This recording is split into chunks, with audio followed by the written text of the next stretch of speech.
Hello students, today I have come up with the next part of the chapter P block elements from class 12 syllabus. So in the last video we have completed halogens. So in this video we will start with group 16 or the oxygen family. So let's start with it.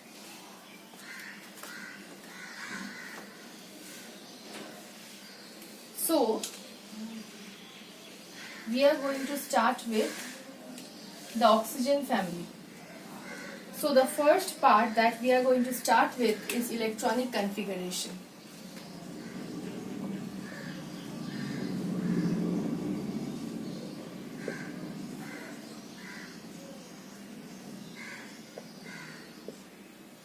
So we are going to start with the electronic configuration.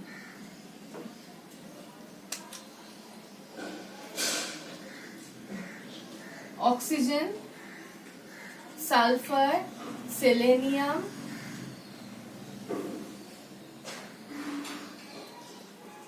tellurium, polonium. As usual, first is oxygen.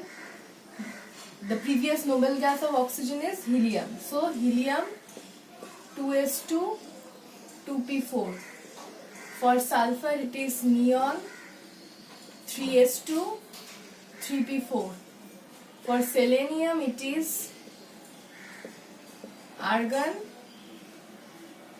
3d10 since the d orbitals are first filled up, 4s2 4p4. For tellurium it is krypton 4d10 5s2 5p4. For polonium it is xenon 4f14 5d10 6s2 6p4. Okay, so these are the configuration of the electronic configuration of the group 16 elements. So you can see that the outer electronic configuration is 2s2 2p4 for oxygen, 3s2 3p4 for sulfur, 4s2 4p4 for selenium, 5s2 5p4 for tellurium, and 6s2 6p4 for polonium. Hence the outer electronic configuration of the noble gases, the oxygen family of group 16 elements is NS2 NP4. Okay, so this is the general outer electronic configuration of the group 16 elements. So now we will come to the physical properties. Among the physical properties, the first property is obviously atomic radii. So the first physical property is atomic radii. Okay, so we all know that as we move from left to right across a period, the atomic radii decreases, and when we move down the group, the atomic radii increases. So that is the case with group 16 elements. The atomic radii of group 16 elements is smaller than that of the corresponding group 15 elements. Why? Because across a period and moving across a period, the nuclear charge increases, and since the nuclear charge increases, the outer electrons are strongly held by the nucleus, and so the size decreases. And what happens on moving down the group? On moving down the group, there is successive addition of new shells. As a result, when we move from oxygen to polonium, the atomic radii increases. Next comes the ionic radii.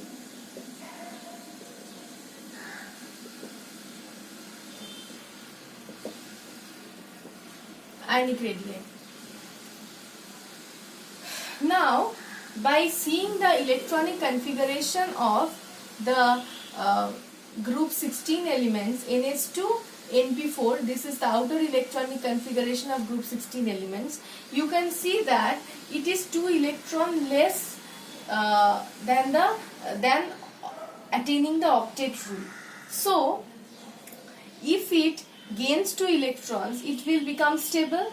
So all the elements of group 16, they will try to gain 2 electrons in order to form the divalent anion. See, here I have given the example of oxide. That oxygen is gaining 2 electrons to form oxide. Oxide is the divalent anion here.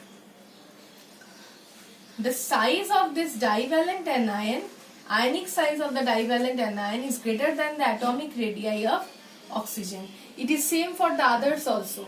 Means if I consider that this is the group 16 element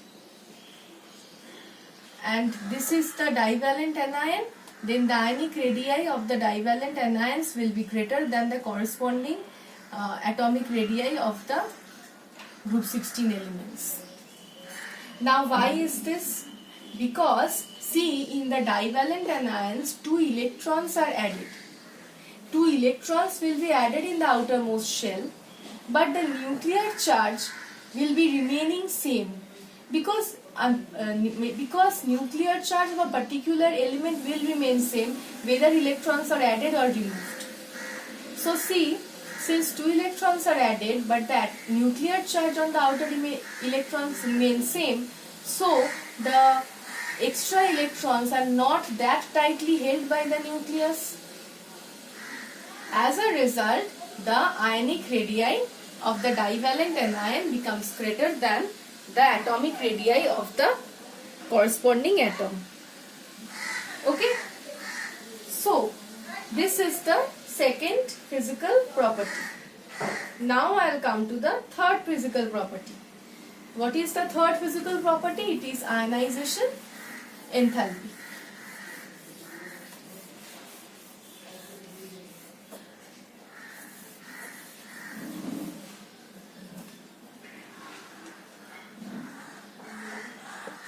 Third physical property, ionization enthalpy. Now what is ionization enthalpy? You all know that it is the amount of energy which is required to remove an electron from the outermost shell of an isolated gaseous atom. You all know that. What is ionization enthalpy? Now you have studied in periodic trends that on moving from left to right across a period, the ionization enthalpy value increases, and on moving down the group, the ionization enthalpy value decreases. But what happens, you know? Group 15 elements, they should have a lower ionization enthalpy as compared to group 16 elements, but the case is reverse. Group 15 elements have a greater ionization enthalpy as compared to the group 16 elements. Now why is this so?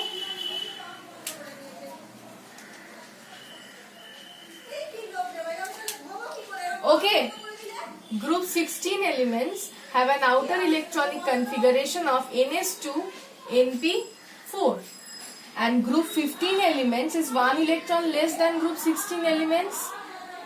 Then group 15 elements have an electronic configuration of outer electronic configuration of Ns2 Np3. Now look at this. Group 15 elements are having an outer electronic configuration of Ns2 Np3 and group 16 elements are having an outer electronic configuration of Ns2 Np4. Just look at group 15 elements. Np3 means all the 3 Np orbitals will be partially filled, means each of them will be having one electron. So this Np3 configuration is half filled configuration, whereas this is incompletely filled configuration. We all know that half filled configuration has extra stability. If an element is attaining the half-filled configuration, that element is reluctant to gain or lose electrons.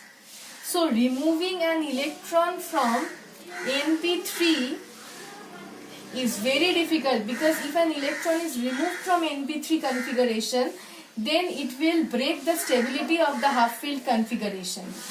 But in contrast to that, look at this. Group 16 elements are having incompletely filled p orbitals. So see, if an electron is removed from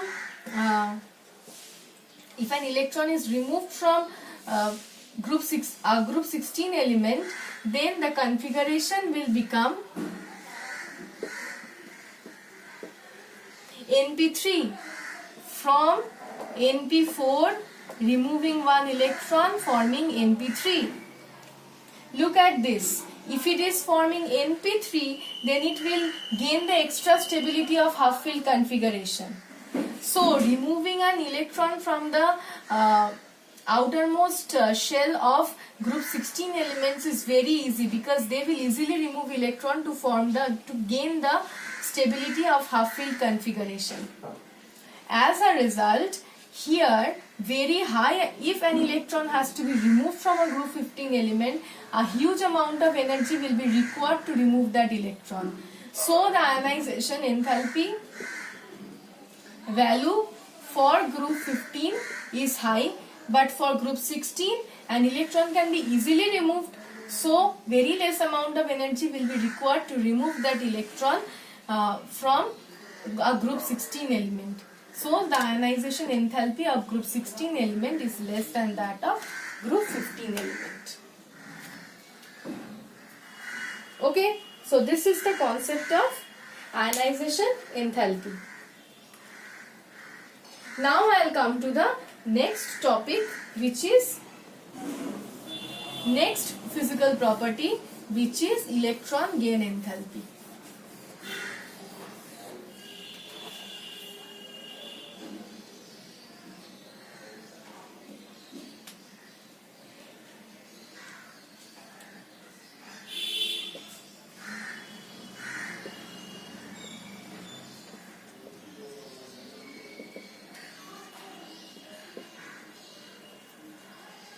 Electron gain enthalpy. Now, about electron gain enthalpy also, you have studied in periodic properties that as we move from left to right across a period, the electron gain enthalpy value increases, and as we move down the group, the electron gain enthalpy value decreases. So, across a period, the electron gain enthalpy value increases, that is okay. But as we move down the group, the electron gain enthalpy value decreases. So, it should happen that when we are moving down from oxygen to polonium, the electron gain enthalpy value will decrease. But there is an exception. The electron gain enthalpy value of sulfur is greater than that of oxygen. So, here lies the exception. The electron gain enthalpy value of sulfur is greater than that of oxygen. So, why is this happening? I have explained to you about the electron gain enthalpy values of chlorine and oxygen, chlorine and fluorine. That on moving down the group, there also for halogen group also the electron gain enthalpy should decrease. But the electron gain enthalpy of chlorine is greater than that of fluorine. The reason for that is same as the reason for this. See, oxygen has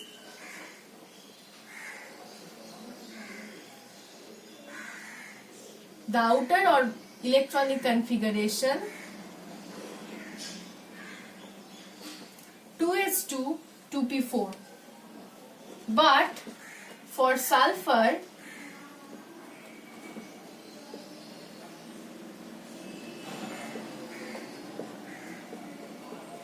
we will have 3s2 3p4, and there will be a vacant energetically accessible 3d orbital. Now see, the 2s2p orbitals are compact. They have a compact size, they are smaller in size. Whereas the 3s3p3d orbitals are bigger in size. So here already there are 4 electrons in the 2p subshell. If an electron will be added to the 2p subshell, then because of the existing electrons there will be strong inter-electronic repulsion. So that will not allow the extra electron to get added to the 2p subshell. But in case of sulfur, it has a bigger size. Also, it has vacant energetically accessible 3d orbital. So when an electron will be added, that electron will be easily facilitated. It can be easily accommodated in the orbitals. So electron gain enthalpy of sulfur is greater than that of oxygen. The next property is electronegativity. Electronegativity is an easy one.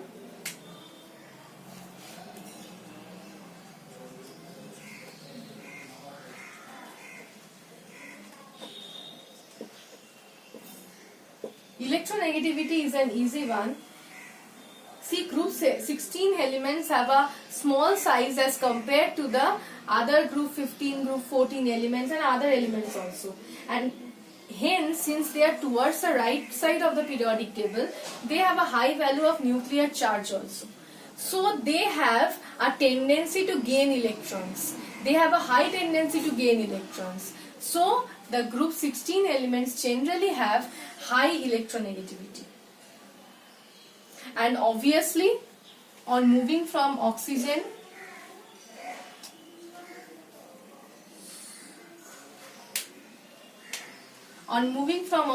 to polonium, the electronegativity decreases. Okay. Now I'll come to the last physical property, which is oxidation state.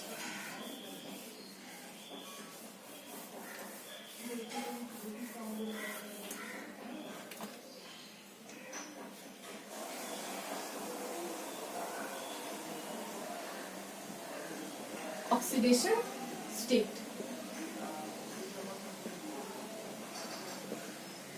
So what happens here? Oxygen 2s2 2p4. See, oxygen is 2 electron deficient. It has 2p4 outer configuration, means 2 electrons are unpaired here. As a result, oxygen will easily gain 2 more electrons in order to form oxide divalent anion, and it generally forms ionic compounds with other metals. Okay. Now I'll come to the others. Since oxygen has a smaller size and higher electronegativity, so it will easily gain 2 electrons and generally form ionic compounds. But for the other elements of this group, as we move down the group, the electronegativity decreases. So sulfur, selenium, tellurium, polonium, they have a bigger size, but much less electronegativity as compared to oxygen. So they will not form more ionic compounds, rather they will form more covalent compounds. So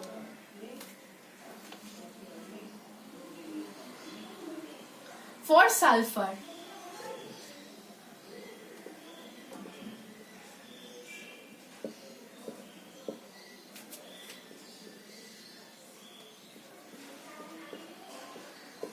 yes, sulfur do form sulfide. By gaining 2 electrons, sulfur can gain 2 electrons to form sulfide. Okay. So, but the compounds that it will form through the sulfide anion, those compounds are maximum 50% ionic, not more than that. Oxygen generally form divalent oxide anion and form highly ionic compounds. Oxygen will never form covalent compounds. But what happens for sulfur? Sulfur mainly form covalent compounds. So this, using sulfide anion, they can form ionic compounds which is maximum 50% ionic. Okay, so before starting with this, let me tell that here the oxidation state of oxygen and sulfur is -2. Now look at sulfur. This is the ground state of sulfur.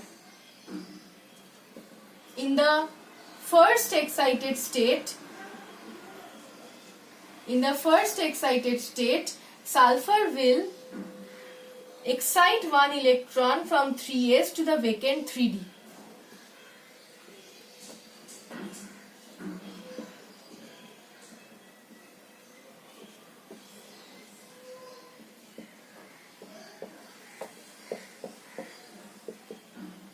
And in the second excited state, sulfur will excite another electron from 3s to 3d.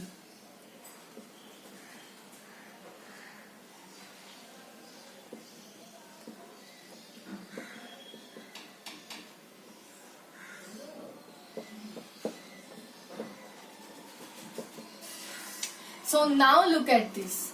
Here sulfur had 2 unpaired electrons, so it could form 2 bonds here, 2 covalent bonds. So the oxidation state of sulfur in this case will be +2. Here see, in the first excited state, it has excited, in the first excited state, it has excited one electron from 3p to 3d. So it is having 4 unpaired electrons, 1, 2, 3, 4. So it can form 4 covalent bonds. So the oxidation state of sulfur here will be +4. Now in the second excited state, sulfur has excited one electron from 3s to the 3d. So now it is having 1, 2, 3, 4, 5, 6 unpaired electrons. It can form 6 covalent bonds. So the oxidation state is +6. Why is higher oxidation state not available for oxygen? Because oxygen does not have vacant energetically accessible d orbitals. So excitation of electron to the higher orbital. Okay, so I have given the example of sulfur. This example can be followed by selenium, tellurium and polonium also. Polonium is basically radioactive in nature. Okay, so this is basically the case. Another point is that I was saying that oxygen generally forms the oxidation state of -2. Oxygen can form +1 and +2 oxidation state also, but that is only while forming compounds with fluorine.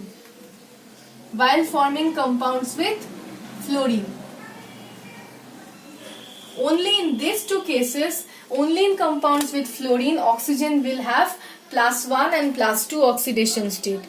Why? Because fluorine is more electronegative.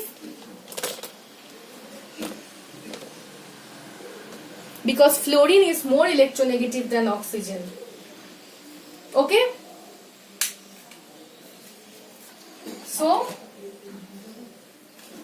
So basically this is about the physical properties of the group 16 elements. In the next video I'll start with certain reactions, okay, and also certain allotropic forms of sulfur, all these things. Okay, so thank you.